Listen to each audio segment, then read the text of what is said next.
Naalaga namin. Ayaw, yung pinaka-importante sa amin, walang masaktan. Either tika iglesia o kung sino man na mapunta ron na manggulo. So let's just keep everything stable and peaceful. Samantala, hindi na binigyan ng rally permit ng Quezon City Government ang INC.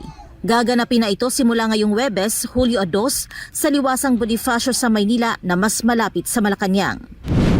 Sa kabilang dako, mariinding itinanggi ni Marcos ang aligasyon na umiiral ang selective justice sa ilalim ng kanyang administrasyon.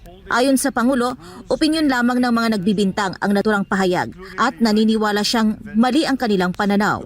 Ginawa ni Marcos ang mga pahayag matapos ang kanyang departure speech sa Villamor Air Base, Pasay City nitong Miyerkules ng gabi. Umalis ng bansa si Pangulong Marcos nitong Hulyo 1 para sa 4 na araw na official visit sa Canada. Layunin daw ng pagbisita na higit pang palakasin ang ugnayan ng Pilipinas at Canada sa larangan ng kalakalan, depensa, pamumuhunan at regional security. Sa kanyang departure statement bago lumipad, sinabi ng Pangulo na isinagawa ang pagbisita sa paanyaya ni Canadian Prime Minister Mark Carney.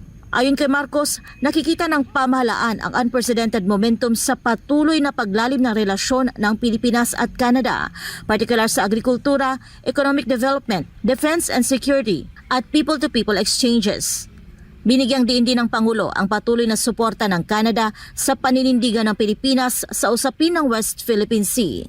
Canada's consistent support, both bilaterally and multilaterally, reflects our shared interest in upholding a rules-based international order, including the United Nations Convention on the Law of the Sea, or UNCLOS, and the 2016 Arbitral Award. Sa kanyang pagbisita, magkakaroon si Pangulong Marcos ng bilateral meeting kay Prime Minister Carney. Magkakaroon din ng expanded meeting kasama ang kani-kanilang mga delegasyon upang talakayin ang pagpapalawak ng kooperasyon sa pagmimina, kalakalan, pamumuhunan, kultura, turismo, critical minerals at renewable energy. Inaasahan ding mabubuo ang isang bilateral plan of action na magsisilbing gabay sa susunod na yugto ng relasyon ng Pilipinas at Canada. Tatalakayin din ng Pangulo ang mga isyong panrehiyon at pandaigdigan, kabilang ang sitwasyon sa Indo-Pacific at Middle East. I will talk about the Philippines' goals as this year's ASEAN Chair on ensuring energy and food security, strengthening maritime cooperation, and promoting the safety of ASEAN nationals. Isa rin sa pangunahing layunin ng official visit ang makahikayat ng mas maraming pamumuhunan sa pamamagitan ng pakikipagpulong sa mga negosyante. Habang nasa British Columbia, makikipagkita rin si Marcos sa Filipino community sa Canada na tinatayang nasa halos 1 milyon na ang bilang. Kinumpirma ni Senate President Sherwin Gatchalian na siya ang tatayo bilang presiding officer sa impeachment trial ni Vice President Sara Duterte na nakatakdang magsimula sa Lunes, ika-6 ng Hulyo. Ayon kay Gatchalian, nakasaad sa Senate rules na ang Senate President ang manguna sa impeachment trial. Noong nakaraang buwan, nang unang maiulat na si Senador Francis Cheese Escudero ang isa sa mga tinitingnan na posibleng maging presiding officer sa paglilitis. Pero agad na ni Gatchalian bilang Senate President na ito ay pag-uusapan pa ng mataas na kapulungan. Matatandaang inamyendahan ng Gatchalian Bloc ang impeachment rules ng Senado para mapayapang pumili ng ibang presiding officer para sa mga non-presidential trials. Nagsumite ng counter-affidavit ang kampo ni Akbayan Party List Representative Chel Jokno at Percy Sendanya kasama si mamamayang Liberal Party List Representative Laila de Lima at Batangas 2nd District Representative Jerby Luistro sa Quezon City Prosecutor's Office ngayong araw, kaugnay ng isinampang kaso ni Vice Presidential Husband Attorney Manasseh Carpio. Kaugnay ito ng pagsasapubliko ng bank records ng mag-asawa sa nagdaang House hearing kaugnay sa impeachment case laban kay Vice President Sara Duterte. Bukod sa ilang mambabatas, idinawit din dito sina BSP Governor Eli Remolona Jr. at Anti-Money Laundering Council o AMLAC Executive Director Ronel Venaventura. Nag-ugat ito sa pagsisiwalat ng AMLAC sa kahinahinala at hindi maipaliwanag na transaksyon ng mag-asawang Duterte at Carpio magmula noong naupo ito bilang opisyal ng gobyerno. Basta kami, ginawa lang naman namin ang trabaho namin at ang tungkulin namin sa ilalim ng konstitusyon. Alam niyo naman na yung impeachment ay galing mismo sa utos ng ating konstitusyon kung anong gagawin ng House of Representatives. Nagkagalak po tayo, natutuwa po tayo na mukhang wala na talagang hadlang yung pagsimula ng impeachment trial.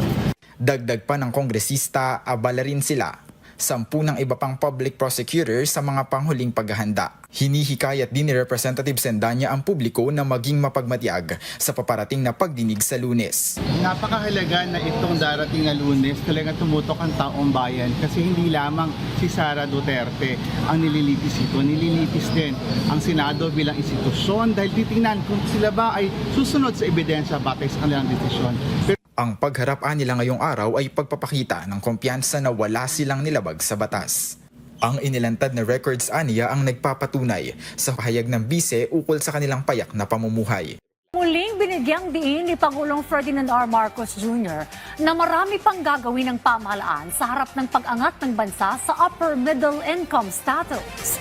Kasunod niyan, iginiit ng Pangulo na mahalagang mapalakas ang bilateral at multilateral partnerships ng Pilipinas sa harap ng iba't ibang hamon sa mundo. Sa joint press con kasama si Prime Minister Mark Carney, natanong si Pangulong Ferdinand R. Marcos Jr. pagbabago sa istruktura ng suporta mula sa mga international partners, lalo na pagdating sa pagbibigay ng grants.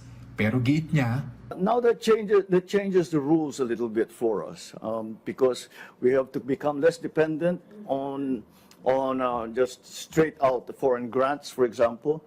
I do not worry. We were discussing this earlier today.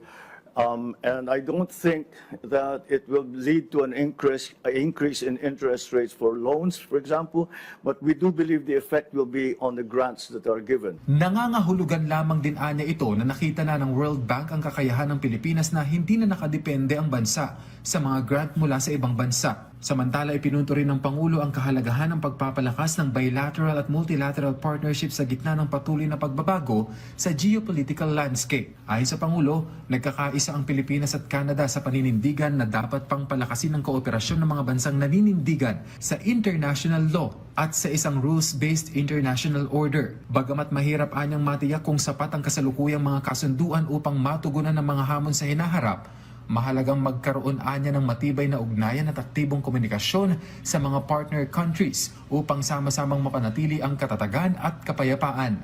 It is very, very clear, I think, to most countries and the leaders of those countries that these bilateral and multilateral exchanges and alliances and partnerships become necessary so that when we face the volatility that I spoke about, that we are facing it from a much larger base, as it were, which will bring us hopefully the stability and will give us the options to adjust. We have two differing forces that we have to balance here. One is to be stable, and at the same time we have to be agile. Naantabayanan ang paglalabas ng arrest warrant laban kay Senator Rodante Marcoleta sa kasong plunder na inihain ng Ombudsman sa Sandigan Bayan laban sa kanya. Nagugat ang asunto sa pagtanggap umano niya ng 75 million pesos mula sa private donors noong congressman pa siya. Senator Marcoleta, definitely, for resolution na. We're about to file it already. Matapos ang anunsyong yan ni Ombudsman Jesus Crispin Rimulya nitong Lunes, inihain ng Ombudsman sa Sandigan Bayan ngayong araw ang kasong plunder o pandarambong laban kay Senador Rodante Marcoleta. Isinampa rin ang kasong paglabag sa Presidential Decree 46 o batas laban sa pagtanggap ng mga regalo ng mga nasa gobyerno. Nagugat ang kaso sa pagtanggap ni Marcoleta ng 75 million pesos nung kongresista pa siya at bago ang campaign period sa pagkasenador noong eleksyon 2025. Kinasuhan din ang mga nagbigay ng pera na sina dating Congressman Mike Defensor, Joseph Espiritu at Aristotel Viray. Punto ng Ombudsman, sa laki ng 75 million pesos, hindi na ito maituturing ng ordinaryong kagandahang loob, kundi katiwalian para makakuha ng pabor mula kay Marcoleta. Hindi rin daw maaaring baliwalain na lamang ang ebidensya ng 75 million pesos na hindi idineklara ni Marcoleta sa kanyang Statement of Assets, Liabilities and Net Worth o SALIN at Statement of Campaign Contributions and Expenditures o SOSE. Mismong si Marcoleta rin daw ang nagsabing utang na loob ang kanyang tinanggap na pondo. Giit ng Ombudsman, ang isang nagsisilbi sa gobyerno ay hindi dapat magkaroon ng utang na loob sa kahit kanino. May tuturing pa rin daw na plunder kahit galing sa pribadong individual ang mga pondo. Hinihingan pa namin ng pahayag si Senador Marcoleta at iba pang mga kinasuhan. Bagamat dati nang sinabi ni Marcoleta na gawa-gawa lamang at imbento ang mga asunto para patahimikin siya. Si Defensor sinabing handa niyang harapin ang asunto pero iginiit na walang batayan ang kaso. Ang kanya raw donasyon at pribadong pera may deed of donation at may binayarang donor's tax. Persecution to, gusto nilang paggigipit, gusto nilang tumahimik. Lahat ng mga tumitira doon sa nangyayari ngayon na sinasabi wala pa rin nakikitang hustisya na yung ninakaw na pondo ng bansa ayaw niyong imbestigahan. Nais daw siyang patahimikin dahil sa kanyang pagsasalita at panawagan para sa investigasyon sa mga paratang ng korupsyon. May kumausap pa raw sa kanya para tumahimik pero hindi niya sinabi kung sino ito. 2-3 beses yan na may mga kaibigan, alam mo naman marami akong kaibigan din sa nakaupo sa administrasyon na tumahimik ka lang, wala na itong mga kaso. Sinusubukan namin kunan ng pahayag ang ombudsman. Na-raffle na ang mga kaso ni Marcoleta. Napunta sa 3rd Division ang pagdinig sa kasong plunder na non-bailable o walang piyansa. Diringgi naman sa 1st, 4th at 6th Divisions ang mga reklamong paglabag sa Presidential Decree No. 46. Ang mga mahistrado ng mga dibisyon na may hawak ng kaso ang magdedesisyon kung kailan maglalabas ng arrest warrant laban kay Senador Rodante Marcoleta at 3 iba pa. Sabi ng PNP, may nakalatag na silang protocol para sa pagdakip kina Marcoleta oras na ilabas ang arrest warrant. Kung sakaling sa Senado mangyayari ang pag-aresto, ay makikipag-coordinate daw muna sila sa Senate leadership. Patuloy pang sinusubukang makuna ng reaksyon ng liderato ng Senado sa kaso ni Marcoleta. Angelique, nagdain na ng kasong plunder ang Office of the Ombudsman laban kay Senator Rodante Marcoleta kanina umaga. Iti kasunod ng umunang natanggap niyang 75 million pesos na donasyon. Ang naturang halaga ayon sa Office of the Ombudsman ay hindi niya ibinigdara sa kanyang Statement of Assets, Liabilities and Network o SALEN o sa kanyang Statement of Contributions and Expenditures o SOFE. Kasama rin sa sinimpahan ng kasong plunder sina dating Quezon City Representative Mike Defensor at mga businessman na sina Joseph Espiritu at Aristotle Giray. Bukod sa plunder, sinampahan din ang apat ng paglabag sa Presidential Decree No. 46 kung saan ipinagbabawal ang pagtanggap ng regalo ng isang public official. Ang kasong plunder ay nairapol naman sa Sandigan Bayan 3rd Division, habang sa 4th, 6th at 1st Division naman ang hawak sa paglabag sa Presidential Decree 46 kung saan 3 counts ang kinakaharap ni Marcoleta. Ay nalabas sa payag ng Office of the Ombudsman, binigyang din ito na oras na gamitin rason ng utang na loob para ipaliwanag ang hindi idinikarang 75 million pesos na natanggap nito ay hindi ito katanggap na dahilan. Paliwanag ng ahensyate ng victim Marcoleta ang utang na loob sa isa sa kanyang mga admission o pag-amin. Ayon sa Office of the Ombudsman, ito ang rason kung bakit may batas kaugnay ng plunder at bribery. At ng ahensya, inamin ni Marcoleta na natanggap niya ang naturang pera. Ayon pa sa Office of the Ombudsman, naging madali ito pero base sa kanilang nakalap na ebidensya ay hindi nga idineklara ni Marcoleta ang natanggap na pera. Unang sinabi ni Ombudsman Sus Christine Remulla noong Lunes na kanilang iyahain ang kaso laban kay Marcoleta ngayong linggo. Sa sunod to, nagsagawa ng kilos protesta ang Iglesia ni Cristo sa EDSA at kalaunan sa Liwasang Bonifacio. Ayon kay Remulla, walang selective justice kaugnay nito at hindi nga iniutos na inimbestigahan si Marcoleta. Angelique, sa mga oras na ito, nakaantay tayo kung may ilalabas na warrant of arrest sa anumang divisyon na may hawak ng kaso ni Marcoleta ngayong araw. Yung kaso na sinasampalaban po kay Senator Marcoleta ay plunder. Sa tingin nyo rin ho ba, tama rin ho ba yung reklamo na plunder? Kasi marami nagsasabi, donation po yun at yung donation naman galing po sa private citizens. Hindi naman po yan pera ng gobyerno. Tama ba yung ganung argument po? Siguro, Pat, ang titingnan natin, pag tiningnan mo yung plunder, pasok siya dun sa 50 million. Okay. Ang problema mula na kailangang i-define ng ombudsman, ano yung predicate crime? Oo. Paano naging plan? Yan ang bubuuin. Mas uunahin pa si Senator Marcoleta kisa dun sa mga namuno nitong korupsyon na pagkalaki-laki sa ating kasaysayan. Oo nga. Yun ang nakapagtataka nga parang hundreds and hundreds of millions, may mga billions. Tapos ito, yung kay Senator Marcoleta, pinag-uusapan natin 75 million. Of course, it's not chump change, no? But it came nga from 3 private citizens. So it had nothing to do with government. So yun ang talagang ipinaglalaban ngayon talaga ng INC at saka ni Senator Marcoleta.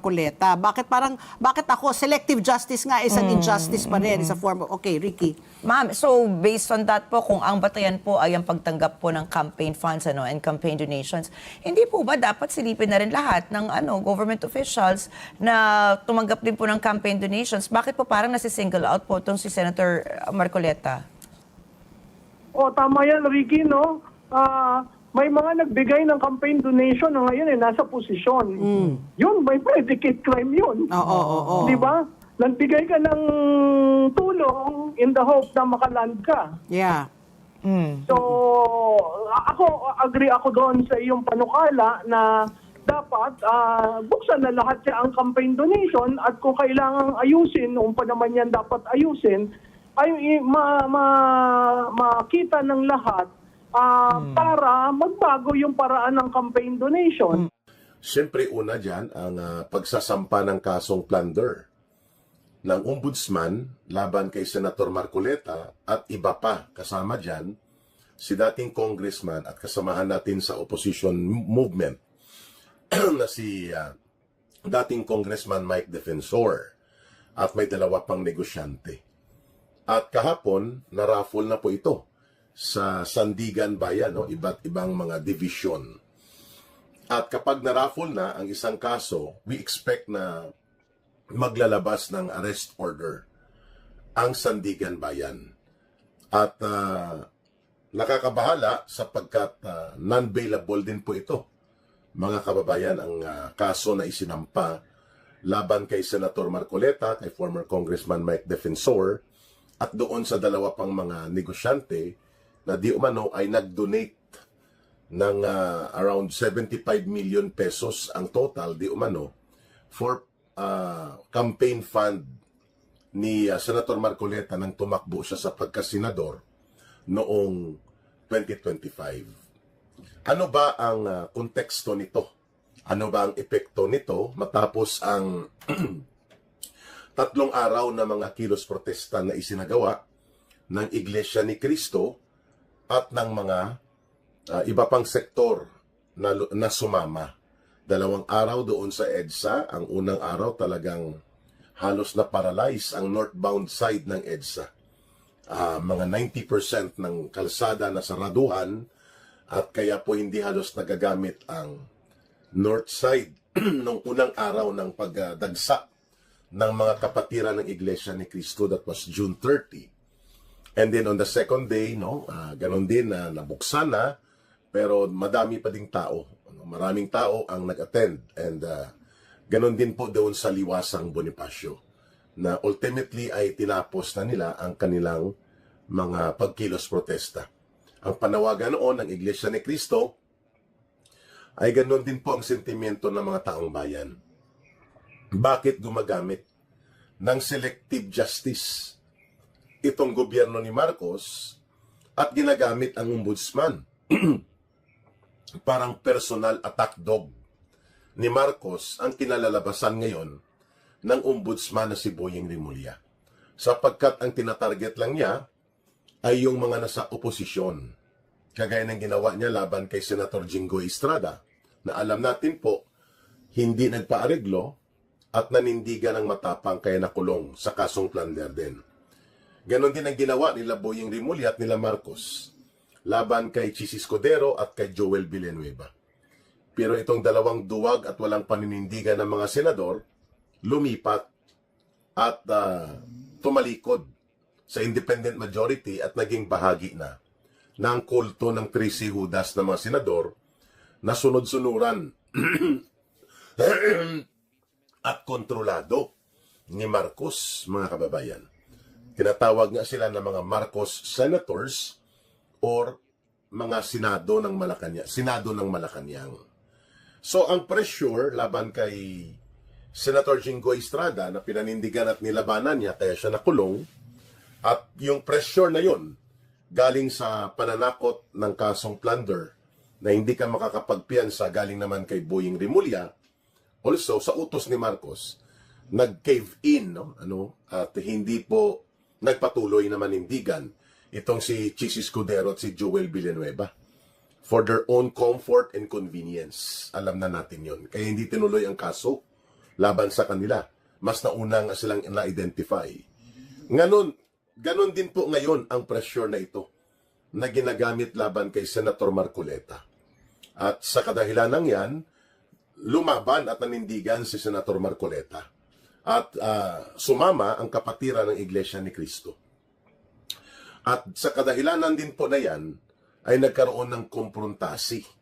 In fact, yung unang araw ng pagbarikada sa EDSA, yung Occupy EDSA ng Iglesia ni Cristo, nayanig talaga ang gobyerno ni Marcos doon, mga kababayan. Isang araw na halos hindi lumabas ng Malacanang si Ginoong Marcos at nakansila ang mga schedule ng activities niya bilang presidente. At nagkaroon ng close monitoring and red alert status lahat. AFP, PNP, lahat halos ay nagmonitor kung magdadagsa pa ba at lalawak ang barikada at magkakaroon ng mga malalaking partisipasyon ng iba pang sektor ng lipunan sakaling hindi umalis sa gitna ng EDSA ang libu-libong mga kapatiran ng Iglesia ni Cristo na sumasama na rin ang iba pang mga sektor ng lipunan at dumagsa na ang tinatawag na vehicular barricade sa gitna ng northbound ng EDSA. Ayun. Pero nung second day po, mukhang nagkaroon ng mga pakiusapan. At by 6 a.m. of July 1, ay umalis po at inalis ang mga mahigit 600 na mga sasakyan. May mga bus, may mga lahat-lahat ng mga sasakyan na ginamit na para mag-mobilize ng mga kapatirang Iglesia ni Cristo. Pinapasok sila sa area ng White Plains patungong Temple Drive away from EDSA. Mga gilid na ito, then papasok ka na along the line of Gate 6 yata yan ng Camp Aguinaldo. Papunta dun sa likod. Kaya naghawa ng EDSA. And so, nawala ang tensyon at si Marcos Jr. ay lumipad papuntang Canada kasama ang kanyang entourage na naman. Ano po ang layunin nitong ginagawa ni Boying Rimulya na persecution, panggigipit, panunupil, using ang pagbabanta ng mga kaso na non-bailable? Di bali po sana na kung may batayang tama at mayroon po talagang intensyon na papanagutin at tamang target. Hindi naman po ganun eh. Kasi kung mayroong tamang target at may dapat papanagutin, it should have been started doon kay Marcos Jr. Ang case build-up at ang pagsasampa at pag-prosecute ng mga kaso ng pandarambong. Si Marcos Jr., sila Martin Romualdez, sila Sandro Marcos, itong alipores ni Martin Romualdez, yung Gang of 6 plus 4. Ito yung core group niya na na-identify ni Saldico. Paano nagkaroon ng malawakan at mabilisan na pangungurakot na umabot sa 1.9 trillion pesos in just a matter of 3 years. Mga kababayan, yun dapat ang tinutukan ni Boying Rimulya because there are a lot of testimonies, witnesses, and other evidence, pati po sa Cabral files na binabanggit, pati yung mga sinabi na rin sa Senate Blue Ribbon Committee. Yung mga nagsisiwalat, ginawa ng state witness ni Boying Rimulya, na nakakaduda at questionable ang pamamaraan at layunin, like itong si Bunuan, dating DPWH Secretary ito, ni Marcos, at nakinabang ng tudo sa operation ng flood control na sinindikato nila. Dinadaya niya mga report, sasabihin niya na completed na ang mahigit 5,000 na mga flood control, yun pala wala. And then mayroon pa daw parating na mga 4,000 pa. Yun pala wala din. Mga kababayan, inilubog lang sa kasinungalingan at baha ang taong bayan. And more than 2 billion pesos ang itinuturo nila Bernardo na kanyang undersecretary na pinakinabangan ni Bunuan. O ba't wala siyang kaso? At state witness pa siya para kanino? Diyon po ang sinasabi ng Iglesia ni Cristo. Selective justice is injustice. Kaya naman po, tayo ay patuloy pa rin na nagsisiwalat. Sapagkat hindi pwedeng manahimik na lang tayo kahit wala pa tayong gaanong kapangyarihan na baguhin ang ating kalagayan ngayon, subalit hindi rin pwede na parang tayo ay magpapabaya na lang dahil wala pa tayong nangyayari o nagaganap na mga pagbabago. We have to take every little steps towards change, towards rejection ng sistema ng korupsyon, pandarambong, pang-aabuso. Hindi pwedeng magtahimik o manahimik ang taong bayan. Kaya kailangan natin magsalita. So obviously, itong mga sangkot na binanggit ni Saldico sa sindikato, yun ang pinoprotektahan ni Boying Rimulya, starting off with Marcos Jr. and Martin Romualdez bilang totoong mga mastermind.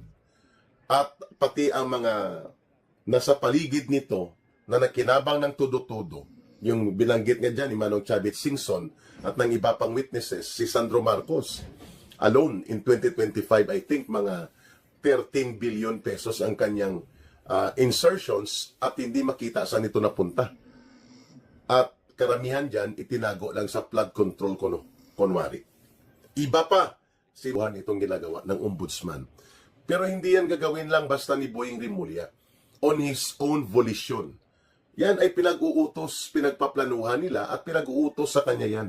Ni Marcos, sino ba naglagay sa kanya? And obviously, makita natin kanino ba nagbibenepisyo ang ganitong mga hakbang ni Boying Rimulya, di ba kay Romualdez at kay Marcos? At sino bang piniperwisyo ng ginagawa ng ombudsman ngayon? At pati ng NBI, di po ba ang oposisyon? Yung mga senador na masigasig magsalita at magsiwalat at manindigan laban sa korupsyon, laban sa pandarambong, di po ba sila ang tinatamaan nitong latigo ng kaabusuhan ni Boying Rimulya? So that means the purpose can be seen into the result of the benefits kung sino ang nakakakuha ng pakinabang mula po sa ginagawa ni Boying Rimulya gamit ang ombudsman upang panglatigo, pangtakot, panggipit, panunupil, at pagpapaluhod at pagpaparalisa sa mga opposition figures, mga kababayan. So, ang unang epekto po nito ay ang pagkalagas na naman ng bilang ng ating mga minority senators who are opposing the abuses, corruption, and plunder na nagaganap sa gobyerno ni Marcos Jr. Mula sa dati originally 13 sila, nag-sidestep si Bato de la Rosa kay ipakukulong talaga siya at ipapatapon doon, ipapadukot sa papunta sa ICC, sa International Criminal Court. -1 naging 12. Ang pagiging 12 nila nadagdagan pa ng nabawasan pa ng isa. Si Senator Jingo Estrada ipinakulong dahil ayaw mag-areglo, ayaw lumuhod at ayaw sumunod kay Marcos at sa grupo niya. Naging 11. At ang 11 nabawasan pa ng 2 dahil inonsi sila ni Escudero at hinudas ni Joel Villanueva. Siyam. Ngayon ang siyam na yan mababawasan pa uli ng isa sakaling lumabas na ang arrest order for a non-bailable crime allegation of plunder against Senator Marcoleta. So 8 na lang po sila. Ang matitira dyan sa may Senate minority or independent minority. Kaya, yan pong unang purpose. Lumpuin, paralisahin, pilayan ang mga opposition senators group upang hindi ito maging epektibo na balakid o hadlang sa anumang hakbang na gagawin ni Marcos, including ang pagbaluktot at pagbuldoser ng impeachment conviction laban kay Vice President Sara Duterte. Pangalawa, malinaw din po na kapag tudo minority na sila, pwede na nilang ipilit ang teorya na binaluktot nila na dapat below 16 lang. 15 or 14 senators can now be the minimum numbers of 2/3 para mapakonvict at lubusang hindi na maging bahagi pa ng gobyerno at hindi na makakabalik sa gobyerno at makakatakbo bilang kandidato sa anumang posisyon si Sara Duterte. So, -1, magiging 8 ang siyam. 8 and versus 13, 21. Ang 2/3 daw ng 21, 14 lang. So, isa na lang kulang nila para hilutin ito. At baka gagamitin din sigurado ang ombudsman para takutin din sa kaso na non-bailable. Ang target nila either si Mark Villar o kaya si Bongo gamit ang ICC. Warrant of arrest din, kagaya ng pananakot at mga operation nila para lumpuin at paralisahin si Senator Bato de la Rosa. Ayun. So kung mawala pa si Senator Bongo o kaya si Senator Mark Villar, ay talaga naman pong lumpo at paralisado ang kalalabasan ng Senado. Baka ang maiwan na lang si Pia Cayetano, si Loren Ligarda, si Amy Marcos. Kasi kung ano-anong kaso na ang sinasampa ni Marcos Jr. Same thing with Robin Padilla and Senator Alan. Sinampahan din sila ni Trillanes ng mga kaso. At ginagamit yan ni Marcos si Trillanes para isa din sa mga attack dogs niya, maliban pa sa mga komunistang teroristang urban operators. At pati na rin po ang mga hilaw na komunista nila Boy Ngiwe. Yung si Boy Ngiwe.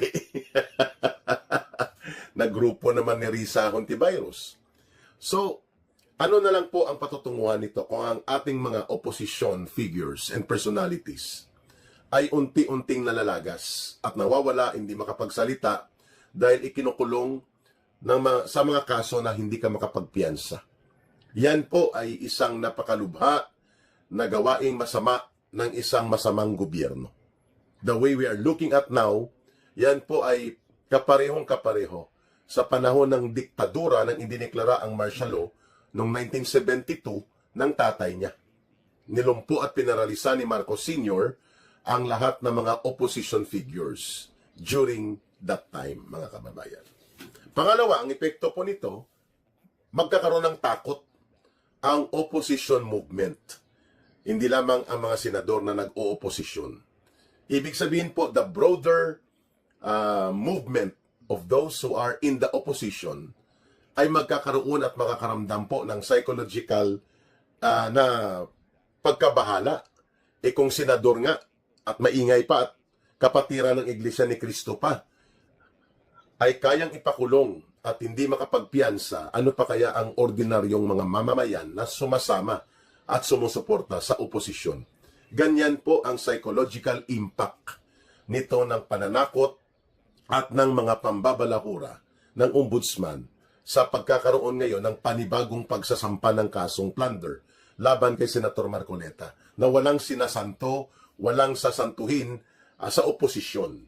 Pero pag ikaw ay kasama sa pagtatabon-tabon at pagtatakip at pagwawalang bahala at makinabang ka rin sa pinagdambungan at pandurobo at pangungurakot ng gobyerno ni Marcos at hindi ka magsasalita at bagkos ay makikiayon ka, talagang parang santo ka.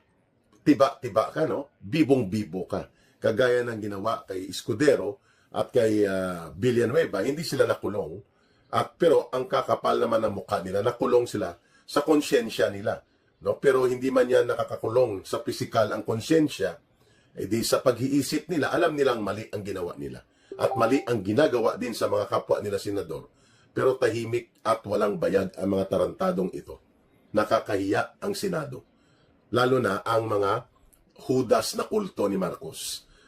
Mabuti na lang po at naninindigan pa ang grupo nila Senator Alan Peter Cayetano. Siyam at kung kalad ka rin sa kulungan si Senator Marcoleta, 8 na lang, mga kababayan. So these are telling times that the use of state terrorism using the law, yan ay tinatawag po na lawfare or law warfare. Kunwari legal ang ginagawa, dumadaan sa korte, pero binabaluktot ang batas. Yan ang uri at estilo ng martial law operations ni Marcos. There is no declaration of martial law. There is no actual na paggamit ng martial law concept, pero yung martial law execution of bend the law, circumvent the law, ay kapareho lang po doon sa lumang epekto ng martial law ng tatay niya na nilumpo at pinaralisa ang oposisyon.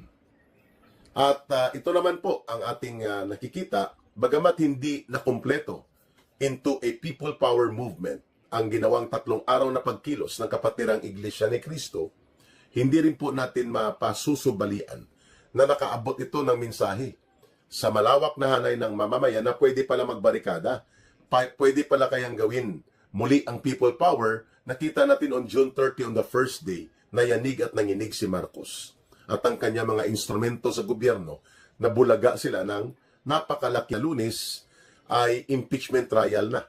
Laban naman ito kay Vice President Sara Duterte and pwede po sa Lunes or Martes ay mayroon ng warrant of arrest laban kay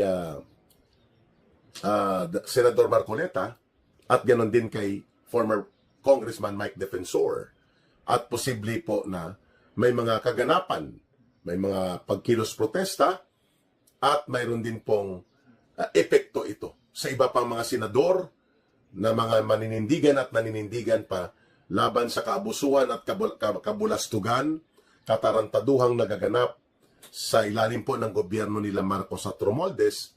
And bantayan natin po ano naman ang magiging implikasyon ng naturang mga pagkilos ng instrumento ni Marcos, lalo na itong si Boying Rimulya na napakaabusado at napakahambog sa kanyang kapangyarihan na akala mo wala ng katapusan ang pag-aabuso nila sa puder. Mga kababayan, hindi natin pwedeng tigilan at mawala ang boses ng sambayanan. Hindi po maampat-ampat itong maniobra ng mga dilaw at pink na mga survivors ng oportunistang politika sa Pilipinas at ng mga kaalyado nila sa simbahan, sa mga ilang legal groups na mga abogado na kaalyado nilang anti-Duterte na solid Duterte haters. For whatever reason, naging kulto sila ng mga tagapagbatikos at tagapag-atake ni Pangulong Duterte at ni Sara Duterte. Pati po itong mga hilaw na komunista na walang NPA pero nag-aastang komunista, ang grupo nila Hontiveros, nila Boy Ngiwi, no, sa Akbayan, at syempre ang talagang komunistang teroristang grupo ng CPP, NPA, NDF na mga urban operators nila dito, mga party list nila. Nagsama-sama po ito. Ang pananaw nila na gustong lutuin sa public opinion sa kanilang mind conditioning operations. Ang tawag po dyan, IO, Influence and Information Operations. Dati, ang tawag dyan sa mga lumang practice ay PSYWAR or Psychological Warfare. It's a targeted approach to influence perception and decision. Kaya tinatawag siya dati na PSYWAR or PSYOPS, Psychological Operations. Sa modernong panahon ng pakikipagdigma, pati sa politika, tinatawag po ito na IO, Information Operations and Influence Operations. Para po lutuin ang persepsyon o pananaw ng mga mamamayan sa partikular na mga issue.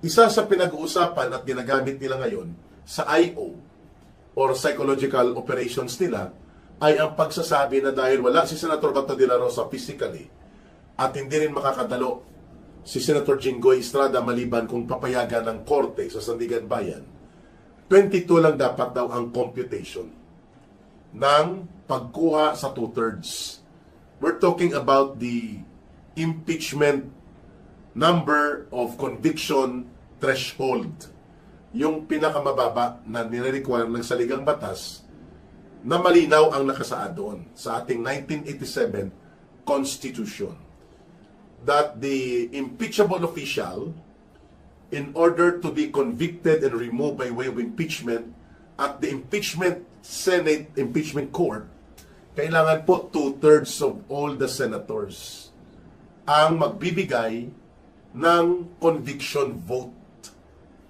para ma-convict at ma-remove siya.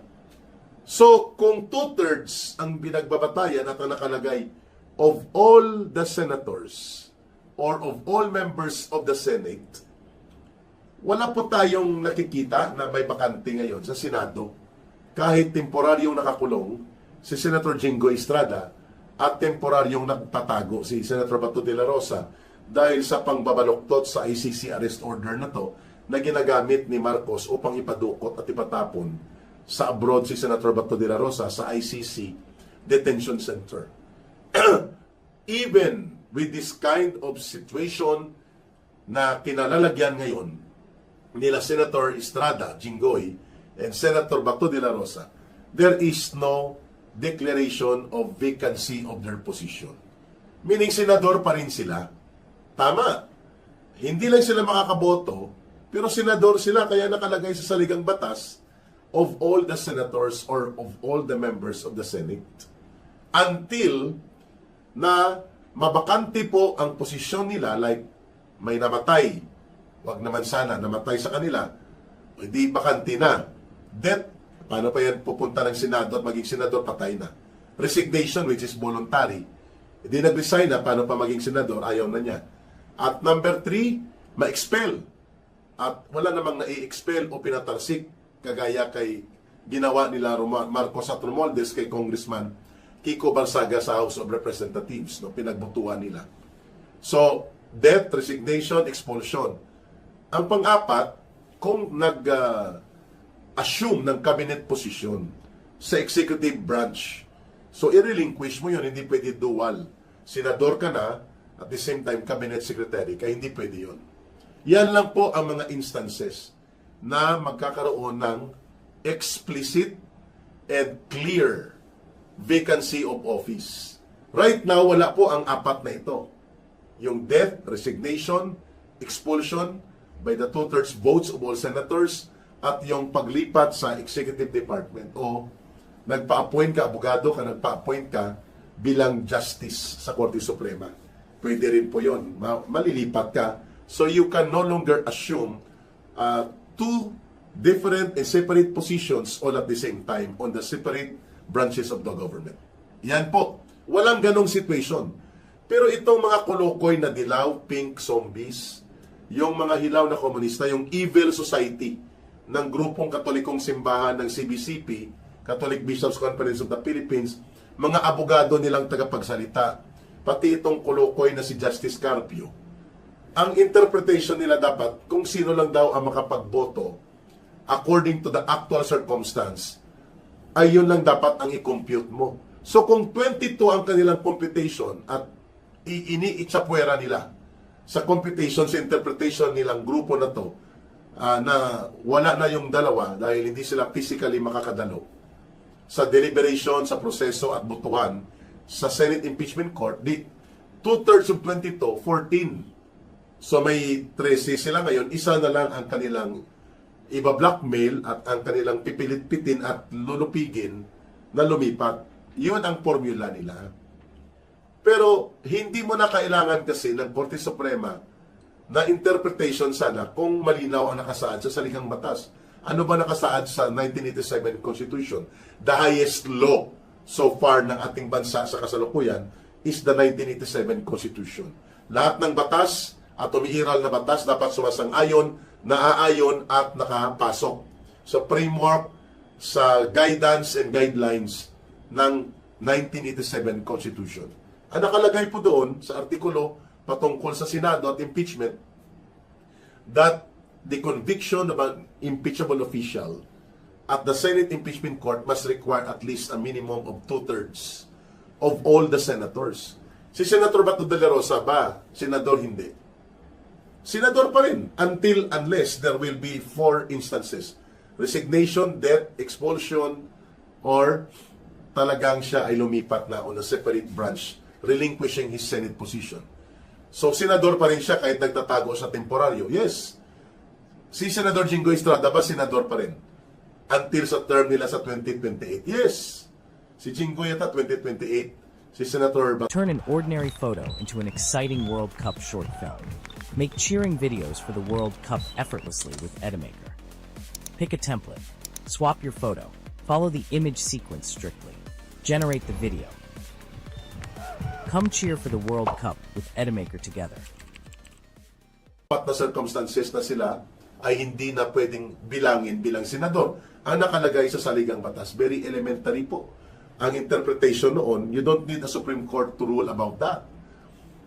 That there must be a 2/3 of all the senators or of all members of the Senate. Di ba? Yun pong definition, hindi sinabi doon na dapat ang 2/3 ay doon sa actual voting on the day of the impeachment court decision. You do not provide for something that is not defined by law. Bawal po yun. Itong si Luistro, ang chief prosecutor ni Marcos at Romualdez laban sa kay Vice President Sara Duterte, persecutor ito, abogado din pero binabaluktot niya ang interpretasyon ng batas. So as ang mga grupo nila sa Dilaw at Pink. Sumali pa itong kababayan ko na si Franklin Drilon. Dapat daw, yung aktual na pwedeng pilitin ng coercive power of the Senate na bumoto at mag-attend, yun lang ang bibilangin. Saan niya kinuha yun? Wala yun sa konstitusyon. Bartap-nat siya ng kulukoy na yan. Kaya hindi yan sila magkasundo. Ng kababayan ko rin, mag-classmate sila dati sa college, pati sa College of Law, ni Senator Miriam Defensor Santiago. What is not provided or what is not defined by law, you do not provide for that. Hindi abogado si Ka Eric, po sigurado ko dyan, bawal yan.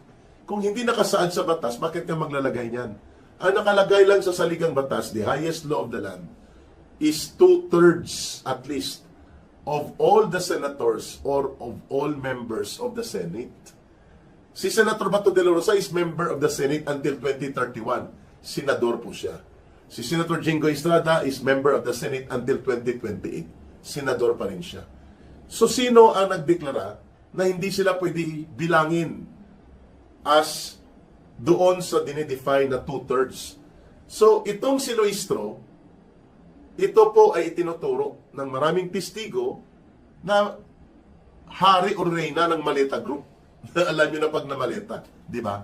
Alam na, pag Maleta Group, pati cat's eye, yung mga signages o yung mga gadget na inilalagay sa mga kalsada, pinatulan ito sa kanyang distrito.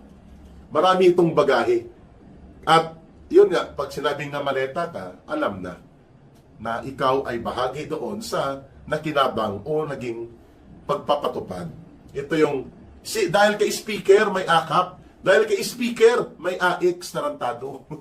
Dahil sa taong bayan na inilipat nyo mga pundot, ginamit nyo sa pamimili ng loyalty at boto, dahil may AX, hindi kay speaker, pinagkakitaan nyo yun. Kayo nila Marcos at Romualdez. So, ito si Drilo, nakisawsaw din. Ganon din si Justice Antonio Carpio. My goodness, kapag pala ikaw ay nalululong sa isang alakulto na pananaw ng pagkagalit sa kalaban sa politika, the way they are treating the Duterte political camp, itong sila Drilon, itong sila Carpio, itong grupo ng mga dilaw, Pink Zombies, Dilima, Pangilinan. And ngayon, dati ang kanilang kinamumuhian, si Marcos. O ngayon, dahil nakinabang sila ng todo sa ilalim ng administrasyon ni Marcos na Maleta, pati mga pari at pati ang simbahan, at marami pa pati sa media, wala na yung pagiging anak ng diktador, anak ng magnanakaw, sinungaling, walang kwenta. Lahat na yung propaganda nila kay Marcos Jr. nung elections, kinain na nila, kaya tawag sa kanila, kain suka, himod tumbong ni Marcos. Sorry for the word, lick ass sa English, no? So yun dahil nakinabang na So anong integridad at anong dangal mayroon ng mga taong ito? Ang nakalagay doon, of all the senators, 2/3 ang i-compute mo, of all the members of the Senate. Pag sinabing member ka ng Senate, senador ka. Elected ka for at least 6-year term. So therefore, until andyan ang apat na mga kalagayan, isa dyan ay mangyari, pwede ka nang hindi maging senador. Death, kamatayan.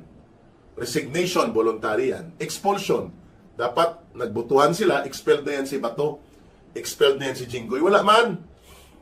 And fourth, ikaw ay lumipat ng pagiging cabinet secretary or pagiging justice. Hindi ka na magsenador. Lipat ka na sa branch of government. Yun, bakante na yung posisyon mo. Hindi ka na member of the Senate. Pero sa kasalukuyan, walang ganong sitwasyon ang umiiral para sabihin nila Drilon, nila Carpio, nila Dilima, nila Luistro, itong mga kulto ng Dilaw Pink at mga kabalahibo nila na mga kontra Duterte sa Gadsarin, rabid, anti-Duterte, yun lang ang nag-unite sa kanila Bahala nang mawasak ang bansa, bahala nang manatili ang magnanakaw at mga mandarambong, bahala na kung si Marcos at si Romualdez ay patuloy na binubulok ang gobyernong lipunan at tinatapakan ng demokrasya at mga institusyon nito, basta wag lang makabalik ang mga Duterte sa kapangyarihan. Di ba? Ganon kabulok, ganon kababa, at ganon kabaloktot ang kanilang mga ginagamit na reasoning sa kanilang pambabaloktot sa tinatawag na public opinion manipulation. Mantakin mo, nakalagay of all the senators, of all the members of the Senate, i-exclude nila si Senator Bato de la Rosa at si Senator Jingo Estrada. Eh, ang term ni Senator Bato, 2031 pa matatapos. Ang term ni Senator Jingo, 2028 pa. O bakit 14 ang target nila? Kasi isa na lang kulang nila minimum eh. Lumipat. So kung mapapakulong pa nila si Senator Dante Marcoleta, di 21 senators. Di 13 na lang kailangan nila. Kasi ang kanilang teorya, kung sino lang ang actual na present doon sa impeachment court, which was not defined, not provided, or not explicitly established in the provision of the 1987 Constitution. Sila lang nagsasabi niyan. Yung Abilino Doctrine nila no 1949 desisyon ng Korte Suprema, yun po ay sinapawa na ng Konstitusyon. Yung mga sinasabi nilang interpretation sa batas, once there is now the new supreme law, the 1987 Constitution will prevail because it is the latest and it is the highest law of the land. Alam po nila yan. Mga abogado yan eh. Matatalino din pero nagiging bobo dahil sa kanilang prejudice, yung kanilang bias na sana kung naging intellectually honest sila, yung kahit na anti-Duterte ka pero dahil mali ang interpretasyon sa batas dahil abogado ka, naging maestrado ka ng hukuman, ayusin mo ang pag-interpret sa batas at pagbibigay paliwanag. Hindi eh. Ang ginagamit nila, political propaganda, hindi legal analysis. Magkaiba po yun. Pag naggumawa ka ng political propaganda, you are trying to manipulate public opinion according to your political interests and biases. But when you do objective legal analysis,